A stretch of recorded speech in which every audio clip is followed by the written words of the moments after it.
Baik, Assalamualaikum warahmatullahi wabarakatuh.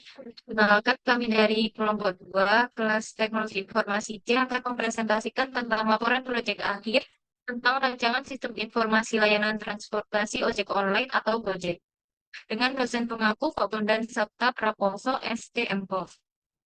Anggota kelompok kami yang pertama ada Andreas Bagaswaro, lalu Alfisapila Raihan, Dian Bundara Aurelia Agatha Fitri, Muhammad Rizky Aditya Firmansyah, Muhammad Dani Putra, dan Nada Pramira Mauludin. Yang pertama, saya akan menjelaskan tentang use case diagram. Use case diagram menggambarkan fungsionalitas yang diharapkan dari sebuah sistem.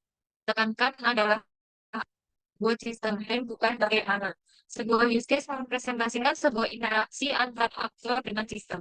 Use case merupakan sebuah pekerjaan tertentu, misalnya login ke sistem, meng-create sebuah daftar raja, dan sebagainya.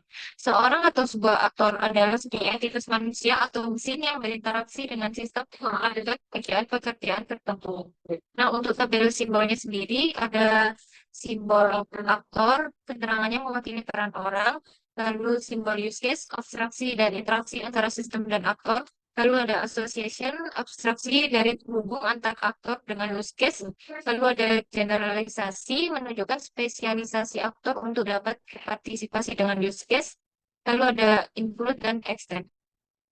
Nah, untuk tampilan use case dari diagram budgetnya itu sendiri sebagai berikut. Yang pertama ada pelanggan. Nah, ketika pelanggan login, yang pertama ada fitur Go Ride. Pada fitur Go Ride ini memiliki entitas pemesanan dengan atribut yaitu input lokasi, melihat jarak dan rute, melihat data driver, dan memilih armada. Jika user membatalkan pemesanan, maka konsekuensinya driver tidak akan menerima pemesanan. Lalu ketika tidak membatalkan pemesanan, pemesanan tersebut akan masuk ke notifikasi dari driver itu sendiri. Lalu selanjutnya ada pilihan pembayaran. Nah, pada pilihan pembayaran ini terdapat fitur GoPay, cash, link aja, kredit, tanggung jago, dan GoPay Later. Lalu pada riwayat, ini ada fitur akan muncul ketika melakukan pemesanan. Di riwayat ini mencakup pemberian rating, melihat detail pemesanan, dan juga melihat detail perjalanan. Wow. Yang selanjutnya adalah fitur bosen. Pada fitur bosen ini sendiri ada dua pilihan dalam kota dan luar kota. Lalu kedua pilihannya mengharuskan user untuk menginput lokasi penjemputan dan pengantaran serta total berat barang yang dikirim. Setelah user input kedua informasi tersebut, user dapat melihat harga untuk sekali pemesanan tersebut. Nah, lalu ada pilihan pembatalan pesanan. Jika user membatalkan pesanan, maka pesanan tidak akan masuk ke dalam notifikasi driver. Lalu jika tidak membatalkan pesanan, maka pesanan tersebut akan masuk ke dalam notifikasi driver. Lalu juga ada pilihan pembayaran, terdapat pilihan GoPay, link aja, kantong jago, cash, kredit, dan GoPay Later. Lalu untuk riwayatnya itu sendiri akan muncul ketika user melakukan pemesanan dan di dalamnya dapat melakukan pemberian rating serta melihat detail pemesanan. Lalu fitur yang terakhir adalah pembayaran. Pada fitur fitur GoFood ini sendiri, jika user melakukan pembatalan pemesanan, maka pesanan tidak akan masuk ke dalam notifikasi driver. Lalu jika sebaliknya, jika melakukan pemesanan, maka notifikasi akan masuk ke dalam notifikasi driver. Lalu ada pembayaran menggunakan GoPay, link aja, kredit, kantong jago, cash, dan GoPay Later. Dan juga riwayat, jika user melakukan pemesanan, maka dapat melihat data driver, melihat detail pemesanan. Penjelasan use case yang Gojek. Jadi sebuah use case dapat ikut fungsionalitas use case lain sebagai bagian dari proses dalam dirinya. Secara umum, diasumsikan bahwa use case yang di-include akan dipanggil setiap kali use case yang meng-include dieksekusi secara normal. Sebuah use case dapat di-include oleh lebih dari satu use case lain, sehingga duplikasi fungsionalitas dapat dihindari dengan cara menarik keluar fungsionalitas yang lama. Selanjutnya, penjelasan mengenai use case skenario. Use case skenario merupakan penjelasan secara tekstual dari sekumpulan skenario interaksi. Setiap skenario mendeskripsikan urutan aksi atau langkah yang dilakukan aktor ketika berinteraksi dengan sistem, baik yang berhasil maupun yang gagal. Use case skenario dijelaskan secara tekstual dalam beberapa format tergantung kebutuhannya, yaitu singkat atau brief, informal atau casual, atau lengkap atau fully dressed, yang bisa dijelaskan dalam bentuk tabel dengan satu kolom atau dua kolom. Yang pertama terdapat use case mengenai login Gojek. Halaman ini digunakan untuk masuk ke dalam sistem, yaitu sistem dari Gojek. Yang kedua terdapat use case untuk input lokasi pada GoRide. Halaman ini digunakan untuk menginput lokasi penjemputan dan lokasi tujuan yang dilakukan oleh pengguna. Selanjutnya terdapat use case untuk pembatalan pesanan. Halaman ini digunakan untuk membatalkan pesanan yang telah dilakukan oleh pengguna. Selanjutnya terdapat use case pembayaran. Halaman ini dilakukan untuk melakukan pembayaran setelah melakukan pemesanan. Selanjutnya terdapat use case untuk melihat data driver, di mana pengguna di sini dapat melihat data-data dari driver tersebut. Selanjutnya terdapat use case untuk melihat jarak dan rute. Halaman ini digunakan untuk melihat jarak dari lokasi pengguna kepada lokasi tujuan. Selanjutnya terdapat use case untuk melihat biaya. Halaman ini digunakan pengguna untuk melihat biaya yang harus dibayarkan pada waktu pemesanan. Selanjutnya terdapat use case riwayat. Halaman ini berisi semua riwayat yang telah dilakukan oleh pengguna pada pemesanan dari aplikasi Gojek. Selanjutnya terdapat use case input total berat. Halaman ini digunakan untuk menambahkan berat barang pada gosen. Selanjutnya terdapat use case untuk melihat harga pada gosen. Halaman ini digunakan untuk melihat harga pesanan pada gosen tersebut. Berikutnya terdapat use case untuk melihat makanan. Halaman ini digunakan untuk melihat daftar makanan yang tersedia pada GoFood. Saya mulai dari GoRide. Pada GoRide ini terdapat 3 aktor, yaitu ada user, sistem, dan driver. Pada fitur GoRide ini dimulai dengan user membuka aplikasi Gojek. Kemudian sistem akan menampilkan halaman Gojek. Selanjutnya user harus melakukan login. Setelah itu sistem akan menampilkan halaman login. Setelah itu user harus melakukan input data. Selanjutnya sistem akan melakukan verifikasi data. Jika data tidak valid, maka user harus melakukan input ulang. Namun jika data itu valid, sistem akan menampilkan halaman utama. Selanjutnya, user perlu memilih menu GoRide. Setelah user memilih, sistem akan menampilkan halaman GoRide. Selanjutnya, user harus melakukan input lokasi antar jemput. Setelah user melakukan input lokasi, sistem akan mencari lokasi. Selanjutnya itu user perlu melakukan metode pembayaran, di mana terdapat 2 metode pembayaran, itu ada tunai maupun non tunai. Dan setelah itu user perlu memilih tombol order. Setelah user melakukan order, sistem akan melakukan pencarian driver. Setelah melakukan pencarian driver dapat melihat orderan, di mana driver dapat memilih, yaitu dapat melakukan konfirmasi order maupun mencari order lain. Ketika driver melakukan konfirmasi order, maka yang perlu dilakukan oleh user adalah menunggu driver. Selanjutnya, user bisa memilih untuk meng-cancel orderan ataupun melanjutkan orderan. Ketika user melakukan cancel, maka sistem akan membatalkan pesanan dan driver pun menerima pembatalan. Namun ketika user melanjutkan orderan, melanjutkan penungguan terhadap driver, selanjutnya driver akan menjemput user. Setelah menjemput, driver perlu melakukan antar sehingga sampai ke tujuan, dan akhirnya user melakukan konfirmasi terhadap pemesanan. Setelah itu, sistem akan menampilkan pembayaran, di mana user harus meneruskan pembayaran, dan terakhir, driver dapat menerima pembayaran. Setelah itu, orderan pun selesai. Selanjutnya, fitur kedua ada GoFood, di mana terdapat 3 aktor juga, yaitu ada user, sistem, dan driver. Fitur ini dapat dimulai dengan user membuka aplikasi Gojek. Kemudian, sistem akan menampilkan halaman Gojeknya. Setelah itu, user perlu melakukan login. Sama seperti sebelumnya, Sistem akan menampilkan halaman login.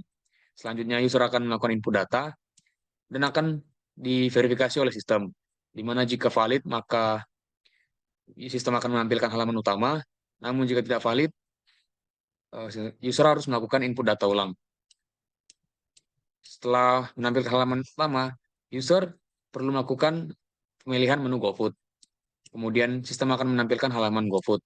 Selanjutnya yang perlu dilakukan oleh user adalah input lokasi pengiriman. Kemudian sistem dapat mencari lokasi. Selanjutnya user perlu memilih menu makanan ataupun minuman dan memilih menu makanan minuman lain. Jika dikonfirmasi oleh user, maka user harus memilih metode pembayaran, di mana terdapat dua metode pembayaran, ada tunai maupun non-tunai. Selanjutnya, user perlu melakukan orderan.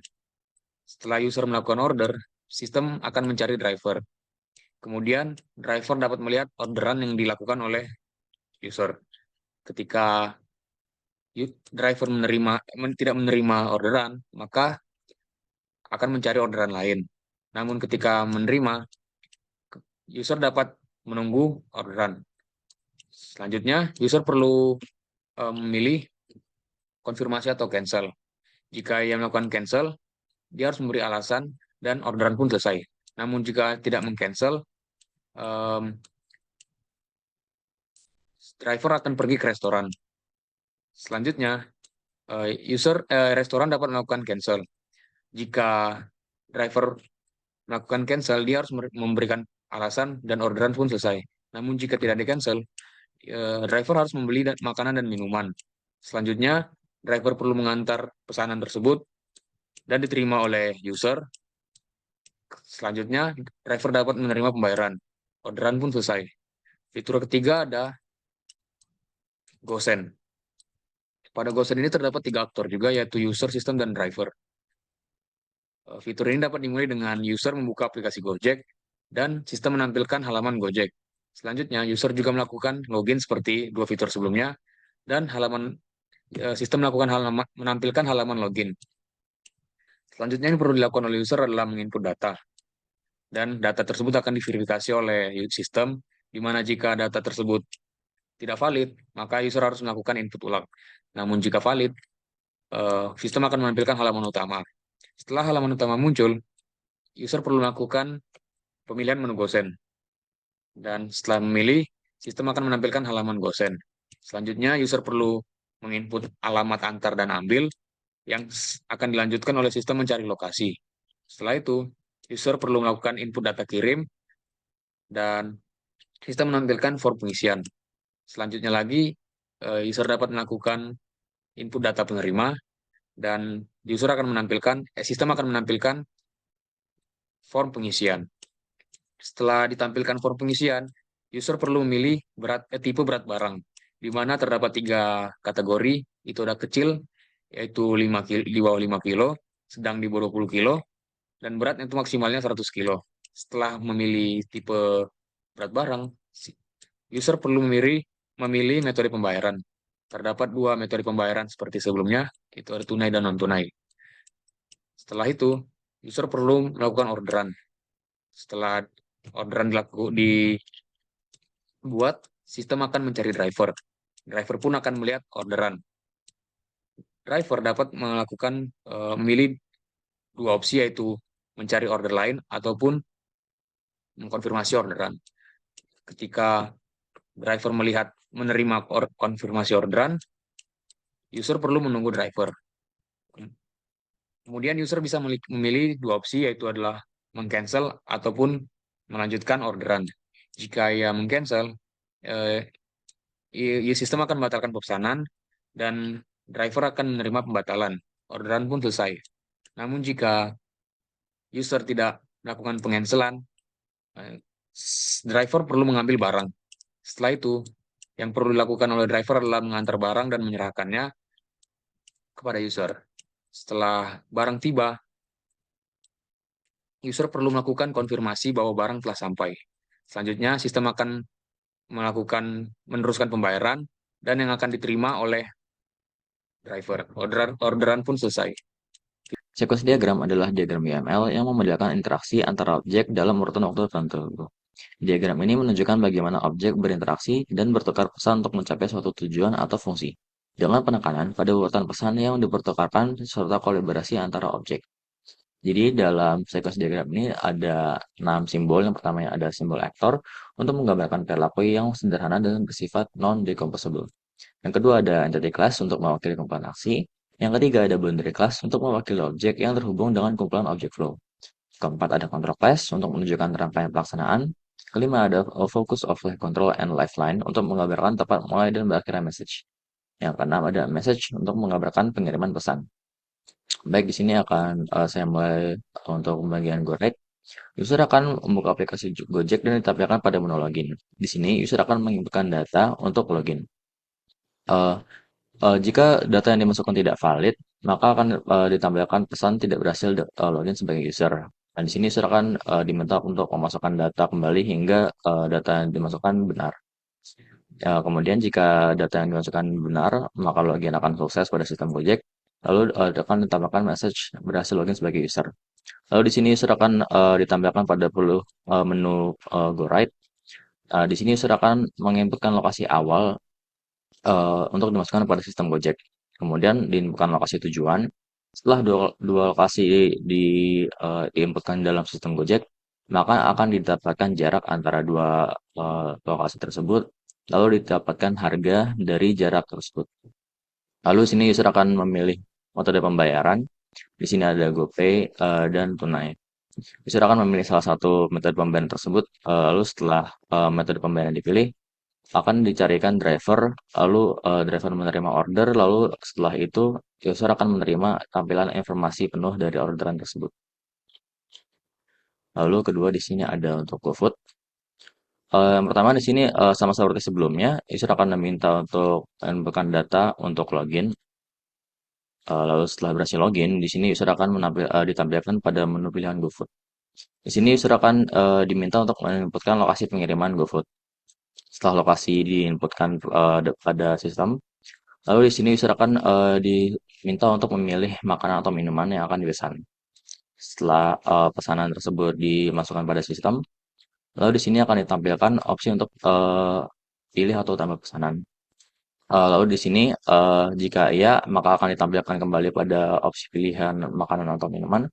Jika tidak, maka user akan diminta untuk maka akan didapatkan jarak antara lokasi restoran dengan lokasi pengiriman. Lalu akan didapatkan harga dari jarak dan juga harga pesanan. Lalu juga user akan diminta untuk memilih opsi pembayaran dengan GoPay atau tunai. Setelah itu, setelah memilih salah satu dari keduanya, maka akan dicarikan driver. Lalu driver menerima order, lalu kemudian user akan ditampilkan informasi penuh dari orderan tersebut. Lalu di sini ada GoSend. Sama lagi seperti sebelumnya, user akan login pada sistem. Setelah berhasil, user akan ditampilkan pada menu GoSend. Lalu di sini user akan diminta untuk menginput lokasi pengambilan.